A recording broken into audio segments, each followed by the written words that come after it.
প্ৰথম কথাটোৱে হ'ল যে যোৱাকালি যি 2.5 ঘণ্টা সংবাদমেলত মুখ্যমন্ত্ৰীয়ে দেশৰ আৰু ৰাজ্যৰ সাংবাদিকসকলক সম্বোধন কৰিলে, তাৰ মূল কাৰণ হৈছে যোৱা 6 মাহত কংগ্ৰেছ দলৰ বৃদ্ধি পোৱা গতি। যোৱা 6 মাহত কংগ্ৰেছ দলে যিদৰে অসমৰ চুকে কোণে বুথৰ পৰা জিলা পৰ্যায়লৈকে নিজৰ সংগঠন সবল কৰিছিল, আমাৰ কথাখিনি ৰাইজৰ ওচৰত লৈ যাবলৈ সক্ষম হৈছে আৰু বিভিন্ন ধৰণৰ ঘাত প্ৰতিঘাত নিয়ৰ্চি, ভয় ভাবুকি নিয়ৰ্চি সাহসৰে এই বৰ্তমান চৰকাৰৰ অন্যায় আৰু অত্যাচাৰৰ বিৰুদ্ধে যে মাত মাতিছে, তাৰ প্ৰভাৱ আমি যোৱাকালি সংবাদমেলত দেখা পাইছোঁ। প্ৰদ্যুৎ বৰদলৈ ডাঙৰীয়া কোৱাৰ দৰে স্বয়ং মুখ্যমন্ত্ৰীয়ে এই SIT ৰিপৰ্ট মুকলি কৰাটো নিবিচাৰিছে। তেওঁৰ ওচৰত এই SIT ৰিপৰ্ট আজিৰ পৰা 6 মাহ আগতে জমা হ'ল।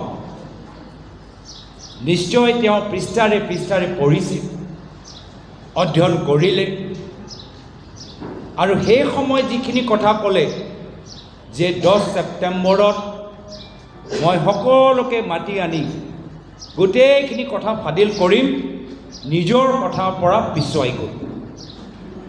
কিয় কি তেওঁ নিজে অধ্যয়ন কৰিলে আৰু দেখিলে যে যি অভিযোগ ট্ৰেইনিং, ISI, পাকিস্তানী এজেণ্ট, যিমানবোৰ যে অভিযোগ তেওঁ ইমান দিনৰ পৰা উত্থাপন কৰি আছে, এটাও প্ৰমাণ তেওঁ SIT ৰিপৰ্টৰ ভিতৰত নিজে দেখা নাপালে, যাৰ ফলত প্ৰায় 6 মাহ অসমৰ ৰাইজৰ পৰা এই SIT ৰিপৰ্ট তেওঁ লুকাই ৰাখিলে। 6 মাহ। যদি কথাটো ইমানেই গুৰুত্বপূৰ্ণ, যদি কথাটো ৰাষ্ট্ৰীয় সুৰক্ষালৈ সম্পৰ্ক আছে, তেতিয়াহ'লে 6 মাহ কিয় ৰখিব লাগে? যদি ইমানেই ডাঙৰ কথা, যদি কেন্দ্ৰৰ চৰকাৰ আন্তঃৰাষ্ট্ৰীয় সন্থাৰ সহায় সহযোগ লাগে, তেতিয়া 6 মাহ এইখন ৰিপৰ্টৰ ওপৰত মুখ্যমন্ত্ৰীয়ে কিয় বহি আছে? এই প্ৰশ্ন যোৱাকালি এগৰাকী সাংবাদিকজনে সুধিলে আৰু তাৰ উত্তৰত মুখ্যমন্ত্ৰীয়ে কি ক'লে যে জুবিনদাৰ মৃত্যুৰ বাবে আমি এইখন ৰিপৰ্ট আমি মুকলি কৰিব নোৱাৰিম। তাতে সন্মুখতে আপোনালোকক মিছা কথা ক'লে, সন্মুখৰ পৰা তেওঁ গোটেই মিছলীয়া কথাবোৰ ধৰা পৰা আমি সকলোৱে দেখিলোঁ। কিয়? যিহেতু ৰিপৰ্ট মুকলি কৰা তিথি আছিল 10 ছেপ্টেম্বৰ আৰু জুবিনদাৰ মৃত্যু হ'ল 19 ছেপ্টেম্বৰ। 10 ছেপ্টেম্বৰত তেওঁ মুকলি কৰিব পাৰিলেহেঁতেন, কেন্দ্ৰৰ চৰকাৰক ৰেফাৰ কৰিব পাৰিলেহেঁতেন, কিন্তু কিয় নকৰিলে? তাৰ কাৰণ হ'ল যে তেওঁ নিজেই দেখিলে যে এটাও অভিযোগৰ প্ৰমাণ তেওঁলোকৰ ওচৰত নাই। আৰু প্ৰদ্যুৎ বৰদলৈ ডাঙৰীয়া কোৱাৰ দৰে তেওঁ ভাবিছিল যে মই একদম নিৰ্বাচনৰ শেষৰ ফালে এৰিম, নিৰ্বাচনৰ শেষৰ ফালে এৰিম আৰু এয়া বিষয় লৈ আমি অসমৰ জনসাধাৰণৰ মাজত লৈ যাম। কিন্তু বাধ্য হ'ল, যি তিথি নিজৰ মনত ভাবি থৈছিল তাতকৈ আগত এই প্ৰেছ কনফাৰেন্স কৰিবলৈ বাধ্য হ'ল। কিয়?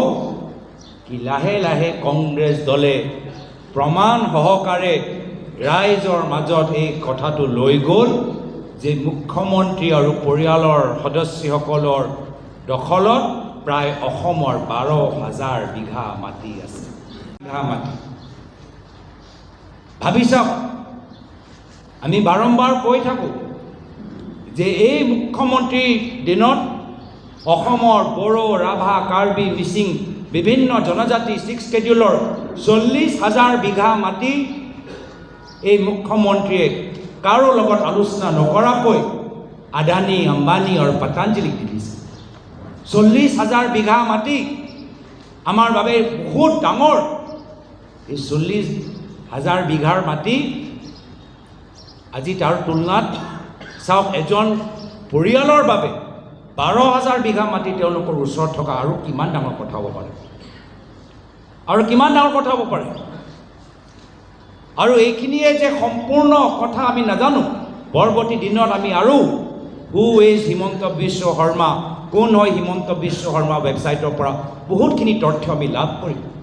কিন্তু ইতিমধ্যে আমি যে যোৱা 3-4 দিন সময় পৰিৱৰ্তনৰ যাত্ৰা আমি সম্পূৰ্ণ কৰিলোঁ, তাৰ ভিতৰতে গুৱাহাটী, কামৰূপ, যদি নগাঁও, যদি আমি য'ত য'ত গ'লোঁ তাৰে যদি আমি তথ্যবোৰ ওলাওঁ, ইতিমধ্যে কংগ্ৰেছ দলে মুখ্যমন্ত্ৰীৰ পৰিয়ালৰ দখলত থকা 4,000 বিঘা মাটি আমি ইতিমধ্যে ওলাবলৈ সক্ষম হৈছোঁ। 4,000 বিঘা মাটি। তো এইখিনি কথা যে আমি কৈ আছোঁ, এইখিনি কথা তল পেলাবলৈ, ৰাইজৰ মনৰ পৰা আঁতৰাবলৈ বাধ্য হ'ল মুখ্যমন্ত্ৰী নিজৰ সংবাদমেল বা SIT ৰিপৰ্ট, যি ৰিপৰ্ট তেওঁ 6 মাহ গোপন ৰাখিলে, শেষত গৈ বাধ্য হ'ল মুকলি কৰিব। আৰু মই ভালে পালোঁ। মই এই ছুপাৰ ফ্লপ চিনেমাৰ মুকলি হোৱাটো ভালে পালোঁ। মইতো বহুত দিনৰ পৰাই বাট চাইছোঁ। আৰু ইতিমধ্যে ৰকিবুল হুছেইন ডাঙৰীয়াই ক'লে যে কিয় আমি কোৰ্ট কেছ দিয়া নাই। মুখ্যমন্ত্ৰী বাৰম্বাৰ কয়, যদি সাহস আছে তেতিয়া কোৰ্ট কেছ দিয়ক। আমি কিয় কোৰ্ট কেছ দিয়া নাই? কি ৰকিবুল হুছেইন ডাঙৰীয়া কোৱাৰ দৰে আমি কোৰ্টে যদি ষ্টে দি দিয়ে, কোৰ্টে যদি বাধা দি দিয়ে, কোৰ্টে যদি SITৰ ওপৰত কিবা ৰেষ্ট্ৰিকশ্যন দি দিয়ে, তেতিয়া তেওঁলোকে ক'ব যে আমি এই গুৰুত্বপূৰ্ণ ৰাষ্ট্ৰীয় সুৰক্ষা তদন্তৰ ওপৰত কংগ্ৰেছ দলে সহায় কৰিবলৈ বিচৰা নাই, সমৰ্থন কৰিবলৈ বিচৰা নাই, কিবা এটা লুকাই আছে, তেনেকৈ ক'লে উঠে। আৰু সেইকাৰণে আমি প্ৰথম দিনৰ পৰাই কৈছোঁ যে SITক আমি কোনো ধৰণে আইনীভাৱে আমি বাধা নিদিওঁ। যি তদন্ত কৰিব লাগে তদন্ত কৰক। আমি SIT ৰিপৰ্টটো মুকলি হোৱাটো বিচাৰোঁ। কিয়? যিহেতু আমাক এই হেডলাইনটো লাগিছিল, আমাক এই হেডলাইনটো লাগিছিল। এই শব্দ ভেলকিবাজি, এই শব্দ যে আজি ৰাইজৰ মাজত প্ৰচলিত হৈছে, এই ফলাফলৰ বাবে আমি কোনো ধৰণৰ আইনী সহায় আমি লোৱাটো নিবিচাৰোঁ। এয়া হ'ল আমাৰ পলিটিকেল ছাকচেছ। আমি কোৱা নাই জনসাধাৰণৰ মাজত অখিল গগৈয়ে কয় বেহাৰবাৰী আউটপোষ্ট, প্ৰদ্যুৎই কি ক'লে আপুনি? খুচুৰি কাহিনী, খুচুৰি কাহিনী। মই ক'লোঁ ছুপাৰ ফ্লপ আৰু বিভিন্ন মাধ্যমৰ মাজত আলোচনা ভেলকিবাজি। এয়া হ'ল আমাৰ ছাকচেছ।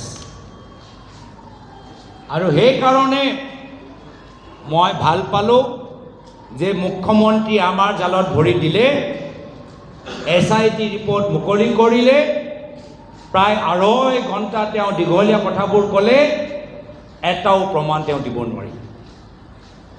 আপোনালোকে সাংবাদিকৰ প্ৰশ্নবোৰ শুনিব। মই ভাল পালোঁ যোৱাকালি যিবোৰ সাংবাদিকসকলে তাত উপস্থিত আছিল, কিছুমানৰ মই প্ৰশ্ন শুনিলোঁ। তেওঁলোকৰ প্ৰশ্নৰ পৰা আমি বুজি পাওঁ যে তেওঁলোকে কনভিন্স হোৱা নাই। ইমান দীঘলীয়া সংবাদমেল পাতি মুখ্যমন্ত্ৰী দিল্লীৰ পৰা মাতি আনি সাংবাদিকসকলকো তেওঁ কনভিন্স কৰিব নোৱাৰিলে। সেইকাৰণে এই সংবাদমেলে কি মুকলি কৰিলে? এই সংবাদমেলে মুকলি কৰিলে যে মুখ্যমন্ত্ৰী যে নিজকে খুব ডাঙৰ চাণক্য যে ভাবে, তেওঁ কোনো ধৰণৰ চাণক্য নহয়, যথেষ্ট দুৰ্বল। কেনেধৰণৰ দুৰ্বলতা? তথ্যৰ দুৰ্বলতা। কেতিয়াবা কয় 15 দিনৰ বাবে গ'লোঁ, আকৌ যোৱাকালি ক'লে 10 দিনৰ বাবে। কেতিয়াবা ক'লে যে সাংসদ হিচাপে গ'লোঁ, চৰকাৰৰ অনুমতি নল'লোঁ, এতিয়া যোৱাকালি ক'লে যে সাংসদ হৈ যোৱা আগত গ'লোঁ। কেতিয়াবা ক'লে কোনোৱে গম নাপায়, ভাৰত চৰকাৰ গমেই নাপায়, আৰু নিজে ক'লে যে ভাৰত পাকিস্তান যে সীমা, য'ত ভাৰতৰ ফালে আমাৰ চৰকাৰী বিষয়াবোৰ থাকে, আমাৰ বৰ্ডাৰ, আমাৰ কাষ্টমছৰ অফিচাৰবোৰ থাকে, তেওঁলোকক পাছপৰ্ট দেখাই সেই বৰ্ডাৰৰ পৰা মই ক্ৰছ কৰিলোঁ। কোনটো বৰ্ডাৰ? যি বৰ্ডাৰৰ ভিতৰত আমাৰ ভাৰতৰ আমাৰ অফিচাৰবোৰ থাকে। তেওঁ কি দেখালে? তেওঁ নিজৰ সাহসৰ দুৰ্বলতা দেখালে। ইমান তললৈ গ'ল যে মোৰ 5 বছৰীয়া 9 বছৰীয়া ল'ৰা ছোৱালী যি ডিটেইলছ আমি মুকলি কৰিব নোৱাৰোঁ, ৰাজহুৱা কৰিব নোৱাৰোঁ, সেইখিনি তেওঁলোকে যোৱাকালি সংবাদ মাধ্যমত মুকলি কৰিব। মই বাৰম্বাৰ কৈছোঁ আৰু মই মুখ্যমন্ত্ৰীক সকীয়াই দিবলৈ বিচাৰিছোঁ, আপোনাৰো ল'ৰা ছোৱালীৰ কথা আমি জানো, আৰু সেইখিনি কথা মই ক'বলৈ বিচৰা নাই। সমগ্ৰ গুৱাহাটীৰ মানুহৰ মাজত আপোনালোকৰ ল'ৰা ছোৱালীৰ কি কেনেকৈ কি হৈছে কি হোৱা নাই সকলোৱে জানে। মোক বাধ্য নকৰাব, মোক বাধ্য নকৰাব। আইনীভাৱে আজি এই যে জুভেনাইল জাষ্টিছ এক্টৰ যি ছেকশ্যন 74ৰ কথা ৰকিবুল হুছেইন ডাঙৰীয়াই উল্লেখ কৰিলে, তাৰ ওপৰত নিশ্চয় আমি আইনীভাৱে কি কৰিব পাৰোঁ আমি আমাৰ দিল্লী লিগেল চেলৰ লগত আলোচনা কৰোঁ। কিন্তু আমি পুনৰবাৰ অসমৰ জনসাধাৰণে দেখা পালোঁ কিয় হিমন্ত বিশ্ব শৰ্মা ডাঙৰীয়া অসমৰ মুখ্যমন্ত্ৰীৰ গাদীৰ ওপৰত বহা এজন উপযুক্ত ব্যক্তি নহয়, তেওঁ যোগ্য নহয় অসমৰ মুখ্যমন্ত্ৰীৰ চকীৰ ওপৰত বহা। যি চকীৰ ওপৰত লোকপ্ৰিয় গোপীনাথ বৰদলৈদেৱ বহিছিল, যি চকীৰ ওপৰত প্ৰয়াত শৰৎ সিংহদেৱ বহিছিল, যি চকীৰ ওপৰত প্ৰয়াত বিমলা প্ৰসাদ চলিহাদেৱ বহিছিল, যি চকীৰ ওপৰত প্ৰয়াত হিতেশ্বৰ শইকীয়াদেৱ বহিছিল, যি চকীৰ ওপৰত প্ৰয়াত তৰুণ গগৈদেৱে বহিছিল, সেই চকী অলংকৃত কৰা যোগ্য ব্যক্তি হিমন্ত বিশ্ব শৰ্মা ডাঙৰীয়া নহয়, তেওঁ দেখাই দিলে। আজি বাৰম্বাৰ তেওঁলোকৰ কথা, বাৰম্বাৰ তেওঁলোকৰ ব্যৱহাৰ অসমৰ জনসাধাৰণক লজ্জিত কৰিছে। এটা ওপৰত এটা তেওঁলোকৰ ওপৰত সমগ্ৰ ভাৰতৰ ভিতৰত কেছ দিবলৈ মানুহবোৰ ওলাই আহিছে। কিয়? কি আজি যি ধৰণৰ কথাবোৰ এটা বিশেষ সমাজৰ প্ৰতি তেওঁ ব্যৱহাৰ কৰে, যি ধৰণৰ ছ'চিয়েল ভিডিঅ' তেওঁ নিজৰ টুইটাৰ যোগেদি প্ৰচাৰ কৰে, সম্পূৰ্ণভাৱে ইলিগেল, সম্পূৰ্ণভাৱে অপৰাধ, যাৰ ওপৰত সুপ্ৰিম কোৰ্ট, চিফ ছেক্ৰেটাৰী, ডিজিপিয়ে নিজে কগনিচেঞ্চ লৈ চ' মটো এটা কেছ কৰিব লাগে। মুখ্যমন্ত্ৰীক মই দ্বিতীয়বাৰ সকীয়াই দিছোঁ যে মোৰ বিৰুদ্ধে ৰাজনৈতিকভাৱে হওক বা নিজৰ গুণ্ডা বাহিনীৰ জৰিয়তে হওক মোৰ ওপৰত যিমান আক্ৰমণ কৰিবলৈ বিচাৰে কৰক, সহ্য কৰাৰ তাকত মোৰ ওচৰত আছে। মই প্ৰয়াত তৰুণ গগৈদেৱৰ পুত্ৰ লাচিতৰ বংশ হিমন্ত বিশ্ব শৰ্মাৰ ৰাজনৈতিক অৰাজনৈতিক গুণ্ডা বাহিনীৰ আক্ৰমণ পৰা মই ভয় নকৰোঁ। কিন্তু যদি আমাৰ কংগ্ৰেছ দলৰ কৰ্মীৰ ওপৰত আক্ৰমণ কৰা যায়, যদি আমাৰ অসমৰ ভাৰতীয় নাগৰিকৰ ওপৰত আক্ৰমণ কৰা যায়, যদি আপোনালোকে মানুহৰ মাজত হিংসা সৃষ্টি কৰা এনেকুৱা ধৰণৰ কিছু কথাবোৰ কয়, এনেকুৱা কিছুমান ছ'চিয়েল মিডিয়াৰ যোগেদি ভিডিঅ' আপোনালোকে যদি প্ৰচাৰ কৰে, তেতিয়া শেষৰলৈকে মই আপোনাৰ পিছে পিছে মই থাকিম, মই এৰি নিদিওঁ, মই এৰি নিদিওঁ। কৰক, হ'ব পাৰে সেইকাৰণে আমাৰ পূৰ্বে যিমানবোৰ প্ৰদেশ কংগ্ৰেছৰ সভাপতিসকল আছিল, সকলোকে পুলিচৰ যি প্ৰটেকশ্যন দিব লাগে, যি নিয়ম বিৰোধী দলৰ সভাপতি হিচাপে সেইখিনি দিছে। কিন্তু মোৰ ক্ষেত্ৰত যেতিয়াৰ পৰা মই প্ৰদেশ কংগ্ৰেছ সভাপতি হৈছোঁ, সেই যি প্ৰটেকশ্যন মোৰ আগৰ প্ৰাক্তন সভাপতিসকলে পাইছে পুলিচৰ, মই পোৱা নাই। বহুতে কয় গৌৰৱ গগৈ প্ৰদেশ কংগ্ৰেছ সভাপতি সাৱধান হওক, সন্ধিয়া আপোনালোকে ওলাই নাযাব, ৰাতি আপোনালোকে বেছি বেছি নুঘূৰিব, আমি কিবা খবৰ পাইছোঁ, হ'ব পাৰে আপোনালোকৰ লগত পুলিচ নাই, ল'ৰাবোৰ লৈ যাওক। যিসকল আমাৰ শুভচিন্তক, যিসকলে এইখিনি কথা কৈছে, নিশ্চয় কিবা এটা ইংগিত পাইছে দিছপুৰৰ পৰা, নিশ্চয় কিবা বাতৰি তেওঁলোকৰ কাণত পৰিছে, আৰু সেইকাৰণে আমাৰ শুভচিন্তক হিচাপে আমাক এইখিনি কথা কৈছে। আৰু হ'ব পাৰে এটা পৰিস্থিতি মুখ্যমন্ত্ৰীয়ে অসমৰ ভিতৰত সৃষ্টি কৰিবলৈ চেষ্টা কৰিছে, কিন্তু আমি ভয় নকৰোঁ, আমি আগবাঢ়ি যাম, আমি অসমৰ ৰাইজৰ স্বাৰ্থত আমি আগবাঢ়ি যাম। আজি এই সংবাদমেল আমি মুখ্যমন্ত্ৰীক প্ৰতিক্ৰিয়া দিবলৈ দিয়া নাই, অসমৰ জনসাধাৰণক সন্মান কৰি তেওঁলোকৰ মাজত যে কোনো ধৰণৰ বিভ্ৰান্তি নহয়, সেই বিভ্ৰান্তি আঁতৰাবলৈ আমি এই সংবাদমেল পাতিছোঁ। সাংবাদিকসকলৰ যে মনত যে প্ৰশ্ন আছে, নিশ্চয় সেই প্ৰশ্নৰ উত্তৰ দিয়া আমাৰ কৰ্তব্য। তাৰ বাবে আমি আজি এই সংবাদমেলটো পাতিছোঁ। এই সংবাদমেল মুখ্যমন্ত্ৰীৰ প্ৰতিক্ৰিয়া নহয়, এই সংবাদমেল অসমৰ সংবাদ জগতক সন্মান কৰি, অসমৰ জনসাধাৰণক সন্মান কৰি এই সংবাদমেল আমি পাতিছোঁ। কিয়? কি আমাৰ ৰাজনীতি হিমন্ত বিশ্ব শৰ্মা ডাঙৰীয়াৰ পৰা পৃথক। মই ৰাজনীতিত নিজৰ পৰিবাৰৰ নামত ৰিজৰ্ট চেনেল খুলিবলৈ মই সোমোৱা নাই।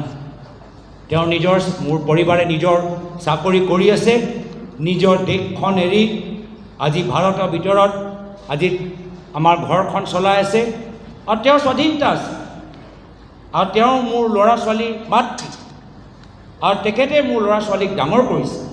এজন ৰাজনীতিবিদ হিচাপে আমি সকলোৱে নিজৰ নিজৰ পৰিয়ালৰ পৰা আঁতৰত থাকোঁ। মই নিজে সৰুকালত মোৰ নিজৰ দেউতাক মই দেখাই নাই বেছিভাগ। মোৰ দেউতা অসমৰ ৰাইজৰ মাজত আছে, কেতিয়াবা প্ৰদেশ কংগ্ৰেছ সভাপতি হিচাপে, কেতিয়াবা এগৰাকী সাংসদ হিচাপে মোক ডাঙৰ কৰিলে মোৰ মায়ে, আৰু মাৰ বাবে আজি মই ইমান ডাঙৰ আজি মই হ'বলৈ আৰু আপোনালোকৰ সন্মুখত আহিছোঁ। একেৰাহে মোৰ পৰিবাৰে মোৰ ল'ৰা ছোৱালীক ডাঙৰ কৰিছে, আৰু যি সময়ত মোৰ ল'ৰা ছোৱালী 18 বছৰ নাপায়, তেখেতৰ দায়িত্ব, তেখেতৰ জীৱনৰ লৈ নিৰ্ণয় মই তেওঁলোকৰ মাতৃৰ ওপৰত এৰি দিছোঁ। আৰু যেতিয়া 18 বছৰ তেওঁলোকে অতিক্ৰম কৰিব, তেতিয়া তেওঁলোকে স্বাধীন মনেৰে তেওঁলোকে সিদ্ধান্ত ল'ব, যি এটা উদ্দেশ্য। এতিয়া মই জানো যে হিমন্ত বিশ্ব শৰ্মা ডাঙৰীয়া তেওঁ নিজৰ ভাগিনকি ভাৰতীয় নাগৰিকতা এৰিলে নেকি? মই জানো বিজেপি চৰকাৰৰ ভিতৰত উচ্চ স্তৰৰ মন্ত্ৰী, উচ্চ স্তৰৰ চৰকাৰী বিষয়া মই নাম নলওঁ, তেওঁলোকৰ ল'ৰা ছোৱালীবোৰ নিজৰ ইণ্ডিয়ান পাছপৰ্ট চাৰেণ্ডাৰ কৰিলে। ডাঙৰ ডাঙৰ পদত থকা বিজেপি মন্ত্ৰী কিয় ইণ্ডিয়ান পাছপৰ্ট লৈ তেওঁলোকে উচিয়াই থাকিব পাৰিলে কিন্তু এই ধৰণৰ কথা আমি যাবলৈ নিবিচাৰোঁ কিন্তু মুখ্যমন্ত্ৰীয়ে এইখিনি কথা কৈছে এয়া হ'ল তেওঁলোকৰ আদৰ্শ মই মোৰ প্ৰয়াত পিতৃ তৰুণ গগৈদেৱৰ আদৰ্শ লৈ মই ৰাজনীতিত ভৰি দিছোঁ সম্পত্তিৰ বাবে নহয় ধনৰ বাবে নহয় হয় ক্ষমতা আমাক লাগে ৰাজনীতিত আমি ক্ষমতা বিচাৰিছোঁ কিন্তু কাৰ কাৰণে ব্যক্তিগত স্বাৰ্থৰ বাবে নহয় অসমৰ সমাজৰ ভিতৰত এটা ভাল প্ৰভাৱ পেলাবলৈ আমাক ক্ষমতা লাগে যে যি ৰাজনৈতিক পথৰে প্ৰয়াত তৰুণ গগৈদেৱ অসমৰ বিভিন্ন জনগোষ্ঠী জনজাতিক সন্মান প্ৰদান কৰিলে কোচ ৰাজবংশী আহোম মৰাণ মটক মিচিং চুতীয়া বঙালী ভোজপুৰী সকলোকে একে চকুৰে মৰম কৰিলে সেই আদৰ্শ লৈ তেখেতৰ অনুপস্থিতিত আমি সেই বাতাবৰণ আমি সৃষ্টি কৰিবলৈ বিচাৰোঁ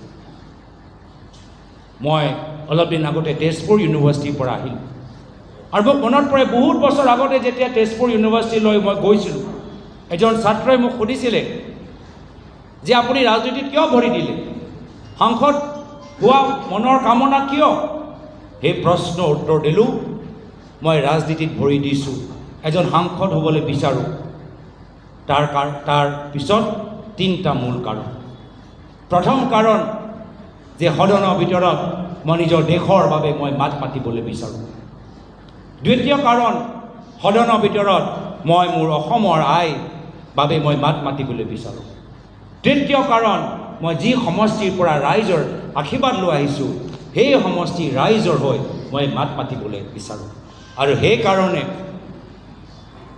মই ৰাজনীতিত ভৰি দিছোঁ মোৰ এটা কথা সদায় মোৰ ঘৰত মোৰ মায়ে মোক কয় কি তোমাৰ দেউতাই বহুত কষ্ট কৰি অসমৰ জনসাধাৰণৰ মাজত এটা সুনাম সৃষ্টি কৰিছে তুমি ৰাজনীতিত সোমাবা তোমাৰ ওচৰত বিভিন্ন ধৰণৰ মানুহবোৰ আহিব বিভিন্ন ধৰণৰ কথাবোৰ তোমাক ক'ব বিভিন্ন ধৰণৰ বেয়া কথাও বেয়া পৰামৰ্শ দিব এজন মুখ্যমন্ত্ৰীৰ পুত্ৰ হিচাপে সদায় কেমেৰা চকু তোমাৰ ওপৰত থাকিব তুমি কেতিয়াও এনেকুৱা এটা কাম নকৰিবা যাৰ বাবে তোমাৰ পিতৃ লজ্জিত হ'ব পাৰে যাৰ বাবে তোমাৰ পিতৃৰ সুনাম সেই সুনাম ওপৰত দাগ লাগিব পাৰে আৰু সেই মোৰ মাৰ কৈ যোৱা কথা আজিও মই মনত ৰাখিছোঁ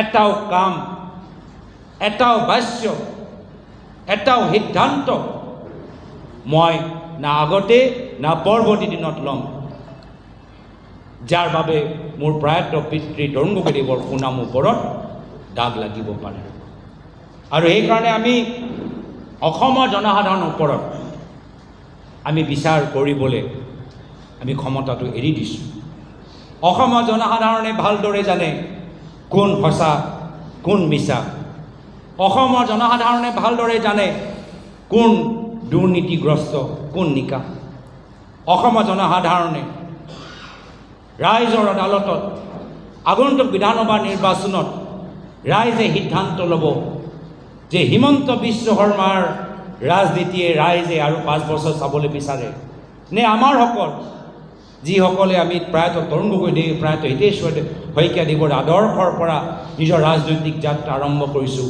আৰু তেওঁলোকৰ আদৰ্শ তেওঁলোকৰ সেই আধৰুৱা সপোন আমি বাস্তৱ কৰিবলৈ বিচাৰোঁ সেই প্ৰায়ত হিতেশ্বৰ শইকীয়া প্ৰায়ত তৰুণ গগৈদেৱৰ ৰাজনীতি বিচাৰে ৰাইজে বিচাৰ কৰিব এইখিনি কথা মই আৰম্ভণিত ক'লোঁ নিশ্চয় আমাৰ সাংবাদিকসকলৰ ওচৰত কিছু প্ৰশ্ন আছে বেদব্ৰত বৰা ডাঙৰীয়া আপুনি এজনকৈ আপুনি নিজে যাৰ নাম ল'ব তেখেতৰ প্ৰশ্নটো আমি শুনিম আশা কৰোঁ সকলোৱে প্ৰশ্ন কৰিব পাৰিব এজন ব্যক্তিয়ে যে বাৰম্বাৰ প্ৰশ্ন 5বাৰ প্ৰশ্ন বাকীকেইজনে যে কৰিব নোৱাৰে তেনেকুৱা এটা পৰিস্থিতি যে নহয় তাৰ বাবে আমি বেদব্ৰত বৰাৰ ওপৰত এৰি দিছোঁ আৰু কিছুমান কথা আমি অপেনিং ৰিমাৰ্কছত ক'লোঁ কিছুমান এতিয়াও কিছুমান 6টো আমি মাৰিলোৱে কিছুমান 6 এতিয়া কুৱেশ্যন আনচাৰ কাৰণে আমি এৰি থৈ গৈছোঁ ऐसा कोई बात नहीं कहा जिस बात को मैंने स्वयं नहीं कहा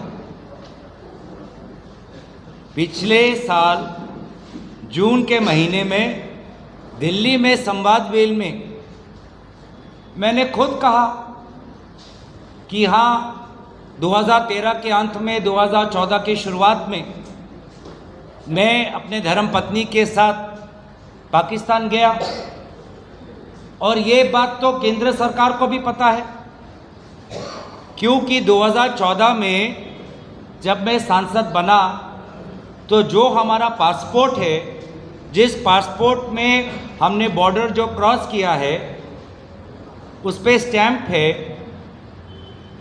पाकिस्तान के होम डिपार्टमेंट का स्टैंप है, वो पासपोर्ट हमने केंद्र सरकार मोदी सरकार को जमा कर दिया और मोदी सरकार से हमने नया डिप्लोमेटिक पासपोर्ट ले लिया। तो मोदी सरकार को 2014 में ही पता है कि फलाना ये सांसद है, ये उनका व्यक्तिगत पासपोर्ट हमारे पास है, इस तारीख को वो उधर गए, इस तारीख को वो इधर आए, ये तो उनके पास वो जानकारी भी है। हमने भी ये बात कहा, तो इसमें कौन सी बात नहीं है। हाँ, जहाँ पर बात आती है कि हम किस कारण से गए, वो भी मैंने पहले बताया हुआ है, कोई नई बात नहीं है कि मेरी पत्नी 2012 में एक साल वो एक अंतर्राष्ट्रीय प्रोग्राम के अनुसार वो पाकिस्तान में थी। एक साल वो उसने वहाँ पर एक अंतर्राष्ट्रीय क्लाइमेट चेंज के प्रोग्राम पर काम किया। उसके बाद उसी प्रोग्राम, जिस प्रोग्राम का फंडिंग ब्रिटिश सरकार करता है, जिस प्रोग्राम का फंडिंग नेदरलैंड्स की सरकार करती है, जो प्रोग्राम दुनिया के विभिन्न प्रांतों में चल रहा है, साउथ अमेरिका में चल रहा है, अफ्रीका में चल रहा है, आसिया में चल रहा है, उसी प्रोग्राम के तहत वो एक साल पाकिस्तान में थी। उसके बाद वो भारत में आई और उस प्रोग्राम में काम कर रही थी, तो उसको काम से जाना पड़ा। मैं उनका शौहर, मैं उनका पति, मैं भी उनके साथ गया। वहाँ जाकर हमने उनका जीवन कैसे था, जीवन कैसे कटाया, कहाँ वो रहती थी, कैसा उसका जीवन था, कैसे एक व्यक्ति जो विदेश की है आसिया में आके पाकिस्तान जैसे देश में कैसे अकेले रही, उससे सीखा। वो किस बाज़ार में जाती थी, किस पार्क में टहलती थी, कहाँ वो खाना खाती थी, कहाँ वो कपड़े खरीदती थी, वो हमने देखा। तकसीला जो हमारा प्राचीन, हमारा सिविलाइजेशन का जो एक आर्कियोलॉजिकल वंडर है, तकसीला हम गए। और इसीलिए कल मुख्यमंत्री ने पूछा कि हाँ, पहले तो वीज़ा था लाहौर जाने का, उसके बाद हमने चेंज किया क्योंकि हमको तकसीला देखना था। इस्लामाबाद में इसका दफ्तर है ऑफिस का, तो हम इनके साथ हमें जाना पड़ा। तो ये बातें मैं इसलिए कह रहा हूँ क्योंकि मुझे मुख्यमंत्री का जवाब नहीं देना, ये बातें मैं इसलिए कह रहा हूँ ताकि मैं अपने असम के लोगों को और आप जैसे मीडिया, असम के और बाहर के जो हमारे विभिन्न कोने से हमारे पत्रकार हैं, आपके सवालों का उत्तर देने के लिए।